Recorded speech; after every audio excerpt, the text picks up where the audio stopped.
টানা কয়েকদিন কবরের ভেতর থেকে এই আওয়াজ যখন ভেসে আসছিল, গুরু শিষ্য কোনোভাবে বুঝতে পারছিলেন না কেন এই শব্দ হচ্ছে, কী এর রহস্য। তবে এতটুকু বুঝতে পারছিলেন এখানে এমন কিছু হচ্ছে যেটা স্বাভাবিক কিছু নয়, ভয়ঙ্কর কিছু।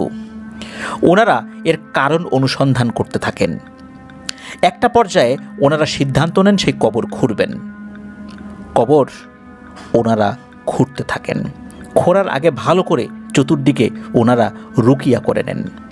আস্তে আস্তে সেই কবরটা যখন খুঁড়েছেন, তখন ভেতরে এক অদ্ভুত ভয়ঙ্কর দৃশ্য দেখতে পান।